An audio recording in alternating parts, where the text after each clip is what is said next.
Welcome back. आज हम पढ़ा रहे हैं कल पढ़ा दिए थे हम फर्स्ट पर्सन, सेकंड पर्सन और थर्ड पर्सन यदि रिपोर्टेड स्पीच में आते हैं तो उनको हम चेंज कैसे करते हैं।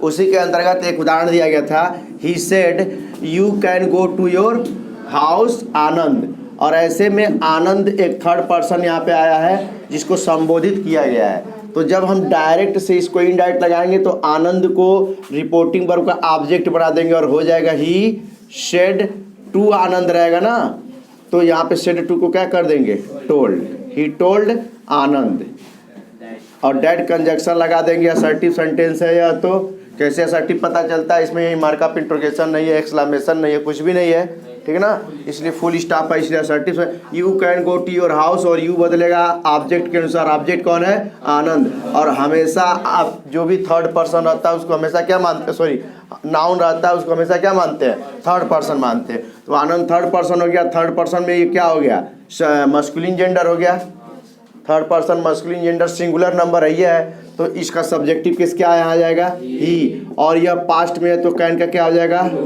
कुड, और कुड के साथ वर्ब का थर्ड फॉर्म नहीं लगाना, गो लगाना, ठीक है ना। ऐसा ना करना कि कैन को कुड बनाना तो गो को गॉड बना देना, गलत हो जाएगा, ठीक है। तो वेंट या गॉन नहीं बनाएंगे, गो टू, और योर बदलेगा किसके अनुसार, ऑब्जेक्ट के अनुसार। ऑब्जेक्ट क्योंकि ये सेकंड पर्सन है तो सेकंड पर्सन, और ये थर्ड पर्सन का पॉजेसिव किसके आएगा, हिज आ जाएगा, हिज हाउस। ओके, अब आनंद को वहाँ नहीं फिर लिखेंगे, आनंद यहाँ आ गया, अब वहाँ से आनंद हट गया। दूसरा रूल बताया हमने कि यदि एक डायरेक्ट का वाक्य है और उस डायरेक्ट के वाक्य में सब्जेक्ट भी क्या है, नाउन है, और ऑब्जेक्ट भी क्या है, नाउन है, लिसन मी, और दोनों यहाँ पे क्या लग रहा है, फेमिनिन जेंडर है, दोनों क्या है, फेमिनिन जेंडर है। ओके, ऐसे वाक्य का जब हम इनडायरेक्ट बनाएंगे तो यहाँ पे थोड़ा सा हमको सावधानी रखना होगा। देखो कैसे, जैसे Nirmala said to Meera I shall always help you, इस वाक्य में निर्मला सब्जेक्ट है और मीरा क्या है, ऑब्जेक्ट है। सेड टू आया है, असर्टिव सेंटेंस है, फर्स्ट पर्सन यहाँ आया है, सेकंड पर्सन यहाँ आया है, यह सब्जेक्ट है और यह क्या है, ऑब्जेक्ट है। यहाँ पे यह सब्जेक्ट है और यह क्या है, ऑब्जेक्ट है। कोई problem, no problem. Nirmala said to तो क्या हो जाएगा, NIRMALA, निर्मला टोल्ड, क्या हो जाएगा, टोल्ड। और जब निर्मला टोल्ड हो गया मीरा, यहाँ तक कोई प्रॉब्लम, डेट कंजक्शन लग गया। अब आता है फर्स्ट पर्सन है, कहाँ जाएंगे हम, हमेशा इसको याद रखना, SON 1/2 1 2 3, और यह सब्जेक्ट है, सॉरी यह फर्स्ट पर्सन है, कहाँ जाएगा, सब्जेक्ट। सब्जेक्ट कौन है, निर्मला क्या है, कोई भी नाउन क्या होता है, थर्ड पर्सन होता है, और थर्ड पर्सन का यह कौन सी है, फेमिनिन है, singular number feminine gender. Okay, तो third person singular number feminine gender का सब्जेक्टिव केस क्या होगा, सी होगा कि नहीं होगा। अब सी ये किसके लिए लगा है, निर्मला के लिए, इसका ही ध्यान रखना है। निर्मला, शैल, शैल का क्या हो जाएगा, ऑलवेज रहेगा। अब यहाँ पे हेल्प रहेगा। अब यू है, और यू क्या है, सेकंड पर्सन है, ऑब्जेक्टिव केस में आया है, और सेकंड पर्सन है, ये कहाँ जाएगा, ऑब्जेक्ट के पास। यू सेकंड पर्सन है, और सेकंड पर्सन यदि आता है तो कहाँ जाता है, ऑब्जेक्ट के पास, और ऑब्जेक्ट क्या है, मीरा है, कौन सा है, सिंगुलर नंबर है, फेमिनिन जेंडर है। ओके, थर्ड पर्सन है, singular number feminine gender, third person का ऑब्जेक्टिव केस क्या है, हर है, और यहाँ लिख देंगे हम मीरा। नहीं, अगर जो नहीं लिखते ना तो पता ही नहीं चलता ये सी किसके लिए आया है और यह हर किसके लिए आया है।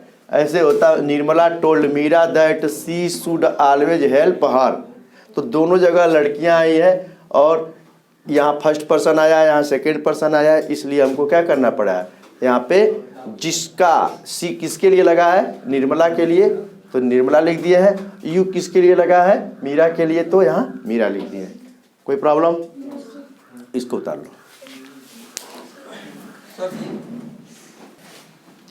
लिसन में यहाँ पे थोड़ा सा मिसप्रिंट हुआ था। दरअसल यहाँ पे सेल को तो हम शुड बनाएंगे, श्योर है, लेकिन आई और वी यानी फर्स्ट पर्सन के सब्जेक्टिव के साथ ही सेल का शुड होगा, लेकिन यहाँ पे क्या आ गया है, थर्ड पर्सन आ गया है। ठीक है, तो यहाँ पे शुड के जगह क्या लगा देंगे, WOULD। यहाँ पे शुड के जगह क्या लग जाएगा, वुड लग जाएगा। क्यों, क्योंकि यहाँ पे क्या आ गया, सब्जेक्ट। यहाँ आई था तो सेल था। यदि पास्ट करते और आई और वी में से कोई भी आता तो हम सेल का शुड कर देते, लेकिन यहाँ पर्सन चेंज हुआ है, फर्स्ट पर्सन किसके अनुसार, निर्मला के अनुसार। तो यहाँ क्या हो गया है, सी हो गया है। और सी जब हो गया है तो यह नियम है कि फर्स्ट पर्सन के साथ ही सेल अथवा शुड का प्रयोग होगा। फर्स्ट के अलावा किसी भी पर्सन का कोई रहेगा तो हम क्या करेंगे, विल अथवा वुड का प्रयोग करेंगे। राइट, तो यहाँ यदि आई आ जाए और वी आ जाए, आई आ जाए और वी आ जाए, तो निश्चित तौर पे यहाँ पे आई और वी आएगा तो या तो सी होगा या ही होगा या फिर क्या हो जाएगा, दे हो जाएगा। क्या हो जाएगा, दे हो जाएगा। तो सी, ही और दे ये तीनों क्या है, थर्ड पर्सन है, और इनके साथ क्या आएगा, विल आएगा अथवा वुड आएगा। जबकि यदि आई और वी आए तो सेल आएगा अथवा शुड आएगा। तो यहाँ पे हम इसीलिए सी को, जब आई को सी में बदले हैं तो इसके लिए क्या आ जाएगा, वुड आ जाएगा। राइट, कॉन्सेप्ट क्लियर हो गया। तो नेक्स्ट उदाहरण, डायरेक्ट इनडायरेक्ट के उसको डायरेक्ट से इनडायरेक्ट बदलते समय, जैसे हम टेंस बदल दिए, पर्सन बदल दिए और तमाम नियम जाने, वैसे ही कुछ समय या स्थिति सूचक शब्द होते हैं, उसके भी नियम है। उसके हम बाकायदा समय और स्थिति सूचक के एक चार्ट बना दिए होंगे। जब इसको समय या स्थिति दिया रहे किसमें, डायरेक्ट में, किसमें, डायरेक्ट में, तो हम उसको चेंज करते हैं। कैसे, जैसे he said to them, listen में, ही सेड टू देम, यहाँ पे क्या सब्जेक्ट है या क्या है, वर्ब, और ये क्या है, ऑब्जेक्ट है। एक लड़का है उससे कह रहा है, कोई आदमी है उससे कह रहा है, ही सेड टू देम, उसने उनसे कहा, उसने उनसे कहा या वह उससे कहा। क्या कहा, I will leave you now, मैं अब तुमको छोड़ दूंगा। ध्यान देना, सेड टू को हम किस में बदल देंगे, कोई problem, he told them, them, ठीक है ना। असर्टिव सेंटेंस है, दैट कंजक्शन लग गया। फर्स्ट पर्सन है, सब्जेक्ट, इसका सब्जेक्टिव केस क्या हो जाएगा, ही, कोई प्रॉब्लम। अब ही के साथ विल के जगह पे क्या आ जाएगा, वुड, याद आ रहा है, जैसे यहाँ पे विल का वुड, ठीक है ना। अब यहाँ पे एक चीज और है, कहोगे क्या, कहोगे ना कि सर आई के साथ विल क्यों आया, इसलिए कि दृढ़ इच्छा दिखा रहा है। क्या दिखा रहा है, दृढ़ इच्छा दिखा रहा है, थ्रेट दिखा रहा हो, परमिशन दिखा रहा हो, ठीक है ना। वहाँ पे आई और वी के साथ सेल के जगह क्या लगा देते हैं, विल लगा देते हैं। क्या लगा देते हैं, विल लगा देते हैं। तो यहाँ पर भी वही हुआ था, तो विल का क्या हो जाएगा, यहाँ पे वुड हो जाएगा, और लीव फर्स्ट फॉर्म ही रहेगा, ठीक है ना। अब यू बदलेगा किसके अनुसार, देम के अनुसार, और देम क्या है, थर्ड पर्सन है। क्या है, थर्ड पर्सन है। और यू किस केस में है, ऑब्जेक्टिव केस में है, तो देम का ऑब्जेक्टिव केस क्या हो जाएगा, देम ही रहेगा। क्या रहेगा, देम ही रहेगा, देम ही रहेगा, ठीक है ना। अब यहाँ पे हम देखेंगे नाउ, क्या है, नाउ। तो जब यह बात उसने कहा, ठीक है ना, जब यह बात उसने कहा, तो पास्ट इसमें दिख रहा है ना, इसमें, तो अब वह काम बीत चुका है। जब कहा तब नाउ था, लेकिन उस बात को कोई तीसरा कह रहा है तो वह टाइम बीत चुका है, तब क्या हो जाएगा, देन। क्या हो जाएगा, देन। क्या हो जाएगा, नाउ का बदल जाता है। यहाँ पे चार्ट लिखवाए हैं, देम, देन। ओके, यहाँ पे किसी को कोई प्रॉब्लम, इस चार्ट को याद रखना है, ठीक है ना। इस चार्ट याद रखें, नाउ का क्या हो जाएगा, देन हो जाएगा। और देम किस लिए आया है, यू बदला है, किसके अनुसार से, देम के अनुसार से। यू किस फॉर्म में है, ऑब्जेक्टिव फॉर्म में, और देम थर्ड पर्सन है, इसका ऑब्जेक्टिव फॉर्म क्या हो जाएगा, देम ही हो जाएगा। समझ में आ रहा है यहाँ पे? नेक्स्ट एग्जाम्पल है Mohan said to Ram I can not go with you till next Monday. तो यहाँ पे मोहन ने राम से कहा I can not go with you, मैं तुम्हारे साथ नहीं जा सकता टिल नेक्स्ट मंडे, अगले मंडे तक। उदाहरण का जब इनडायरेक्ट बनाएंगे तो हो जाएगा मोहन और सेड टू का क्या हो जाएगा? टोल्ड राम। यहाँ पे दैट कंजक्शन लगेगा, क्यों? क्योंकि यह असर्टिव सेंटेंस है इसलिए। और आई बदलेगा किसके अनुसार? मोहन के अनुसार। Mohan third person singular number masculine gender, उसका सब्जेक्टिव केस क्या होता है? ही। और कैन नॉट का क्या हो जाएगा? Could not. और गो का गो ही रहेगा विथ। अब ध्यान देना, अब यहाँ पे मोहन है, यहाँ पे राम है, इसका मतलब ही किसके लिए लगा है? मोहन के लिए। और यहाँ पे यू आया है, यू बदलेगा ऑब्जेक्ट के अनुसार। ऑब्जेक्ट क्या है? राम। और राम कौन सा थर्ड पर्सन माना जाता है?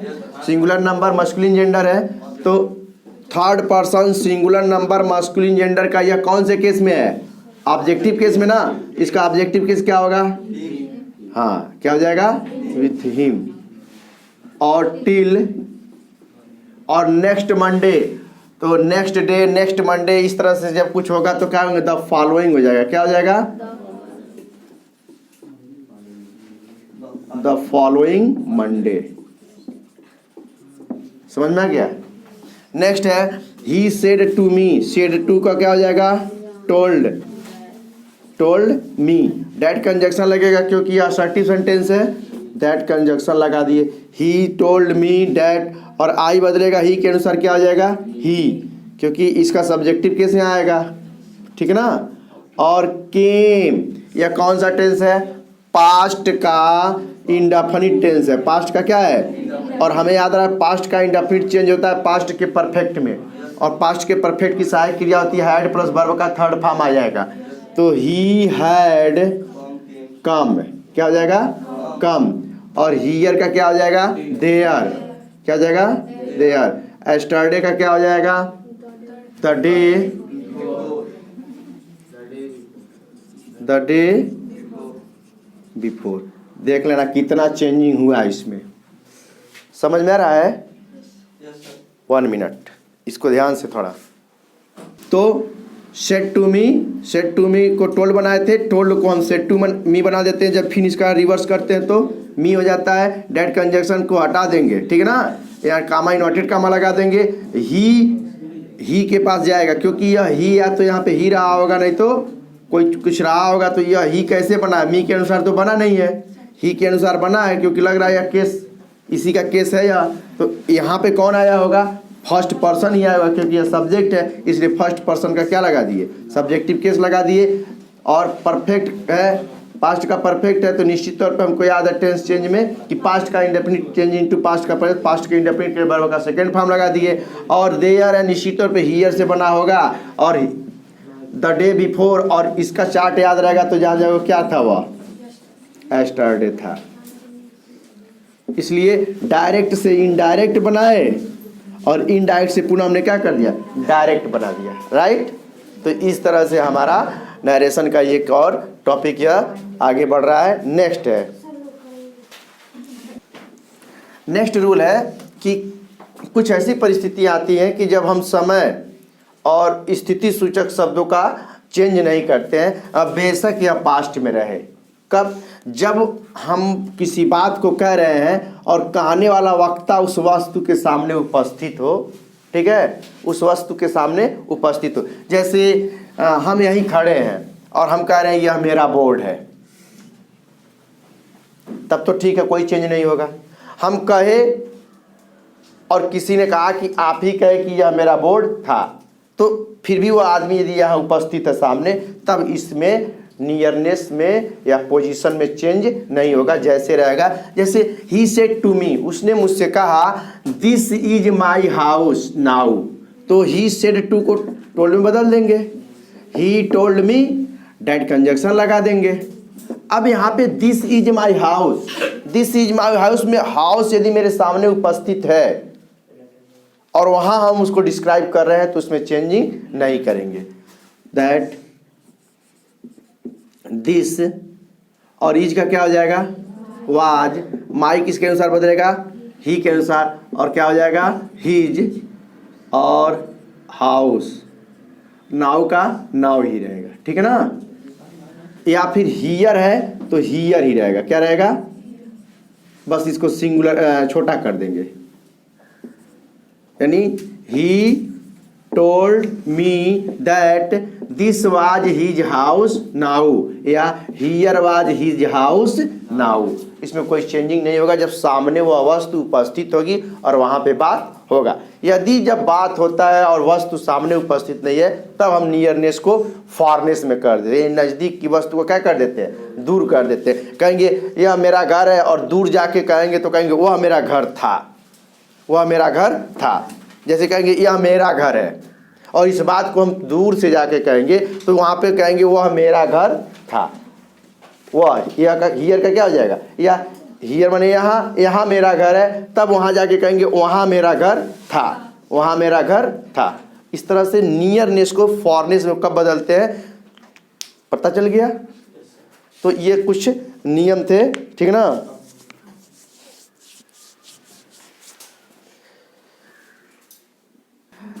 नेक्स्ट रूल है, यदि दिस और दीज डायरेक्ट में आते हैं, किस में आते हैं, डायरेक्ट में, हम यहाँ सिंबल देते हैं डायरेक्ट में। यदि दिस और दीज डायरेक्ट में आते हैं तो हम उसको जब इनडायरेक्ट बनाएंगे तो दैट और दोज हो जाएंगे। क्या हो जाएंगे, दैट हो जाएंगे और दोज हो जाएंगे, राइट। और कभी कभी दिस और दीज दोनों के लिए हम दैट और दोज न प्रयोग करके द का प्रयोग कर देते हैं। किसका प्रयोग कर देते हैं, द का प्रयोग कर देते हैं। कब, जब यह एक एडजेक्टिव के भांति आते हैं तब। जब ये किसके भांति आते हैं, एक एडजेक्टिव के भांति आते हैं तो हम उनके लिए क्या लगा सकते हैं, द लगा सकते हैं। उदाहरण दोनों का हम दे देते हैं कि he said we are going for a picnic this week. क्या लगाए हैं यहाँ पे, दिस वीक। तो ही सेड दैट कंजक्शन लगा देंगे और वी बदलेगा किसके अनुसार, ही के अनुसार। क्लियर है। और ही क्या है, सिंगुलर है, सिंगुलर नंबर, थर्ड पर्सन और मस्कुलिन जेंडर। तो यहाँ पे क्या हो जाएगा, ही का क्या हो जाएगा, हम वहाँ के क्या बोले थे, we are going for a picnic ना, ठीक है, हम ही बोलते, कोई बात नहीं।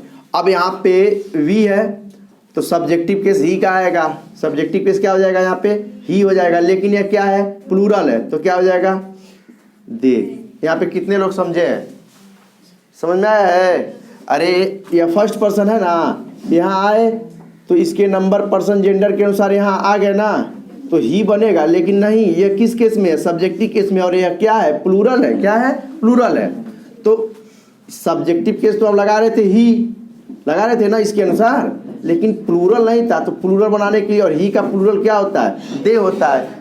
चार्ट में पूरा बता दिया गया है थर्ड पर्सन का प्लूरल क्या होता है, ही और सी और इट, तीनों के लिए कहीं पर हम क्या लगा सकते हैं, दे लगा सकते हैं। इसलिए यहाँ पे दे हो गया, दे। और यह पास्ट है तो निश्चित तौर पे यह भी क्या हो जाएगा, चेंज होगा, पास्ट नहीं होगा, चेंज होगा। यदि यह प्रेजेंट का कंटिन्यूअस है तो क्या हो जाएगा, और पास्ट के कंटिन्यूअस दे के साथ, यहाँ पे आर था, यहाँ पे क्या हो जाएगा, वर हो जाएगा। दे के साथ वर आता है, going, they were going for a picnic.